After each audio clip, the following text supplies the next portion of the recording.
Hello, my name is Sophia Cherno from the 4-H Media Club. I'm here with A. Longus, the author of the Adventures of Silvana and the Magic Unicorn, to talk about the book and as well as the website. I'd like to thank the 4-H Media Club for having me here to talk about my book as well as my website. So first, what inspired you to write your book? Well, I wanted to write a book that inspires family values, and I felt that writing a book teaching children how to bake or cook is a great way to get the family involved and do activities together to draw them closer. What is it about? My book is about a little girl who travels back and forth through time on her magical unicorn named Pippo, and she explores her family's culinary and cultural heritage. And also wanted to make it an easy read for children too. What do you hope people reading it will get out of it? Well, I would like them to do activities as a family.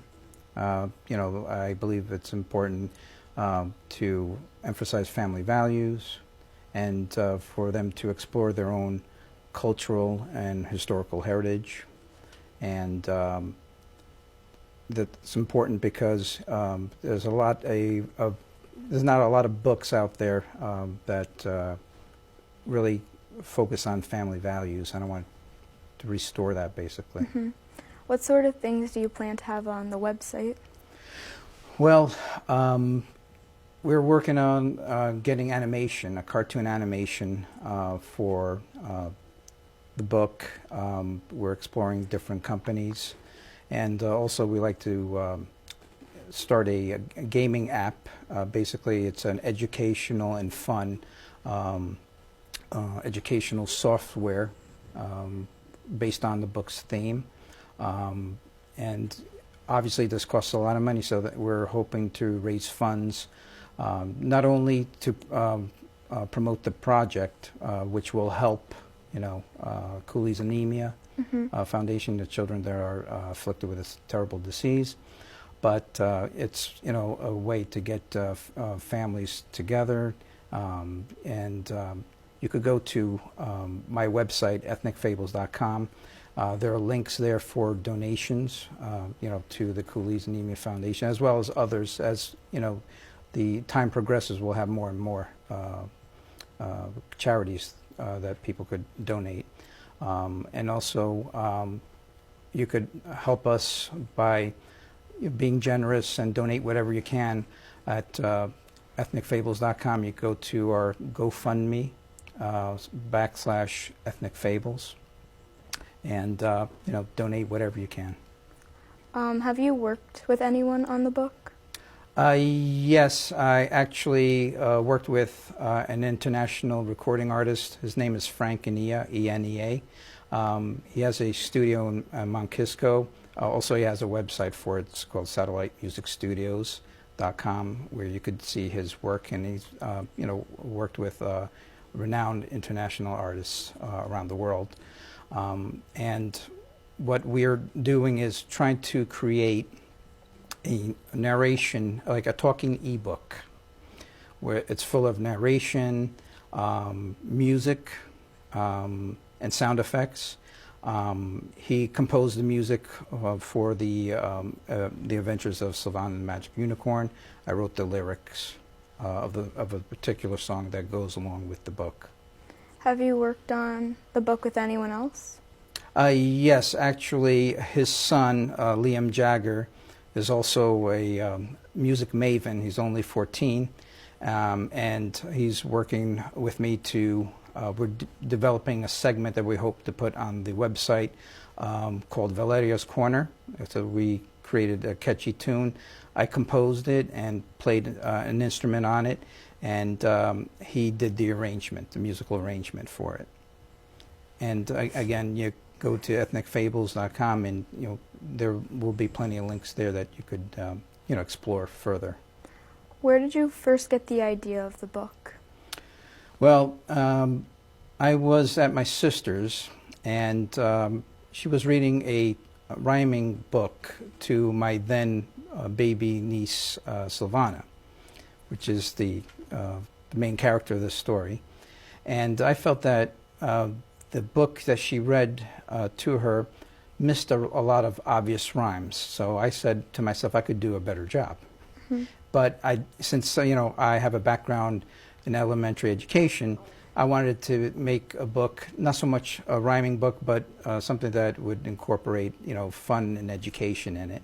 And that's why I came up with The Adventures of Silvana and the Magic Unicorn, to tell a story about a little girl that goes back and forth through time and explores her family's traditions. How did you go about putting the book together? Well, I started with a manuscript. This was around the time where more and more manuscripts were being sent electronically to, rather than physically, to publishing companies. And basically, also wanted to make it appealing to children. And I figured I would like to use some beautiful illustrations. So I enlisted the help of a professional illustrator, and she painstakingly went through the costumes that are on the illustrations and make sure it's correct to the time period they're supposed to be in, because Silvana travels back and forth through time, different periods of time, and people wore different types of clothing at that time. Mm-hmm.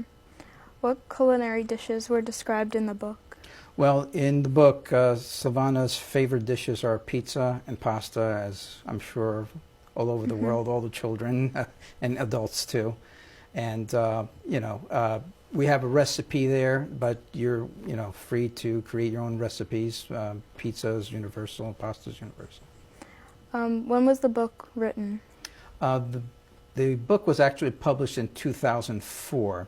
And in addition to there being a downturn in the economy, and it was harder and harder to get investors and to fund the project, I also was beset by illness, and this happened off and on for about 10 years. So I managed, however, in the process to create the website. I also created a web presence on Facebook.com. You could go to Facebook.com/Ethnic Fables, and I also have another page that's particular to the book, Facebook.com/The Adventures of Silvana and the Magic Unicorn. And I also created a Twitter page. You could go to Twitter.com/Ethnic Fables. Did you do any translations on the book?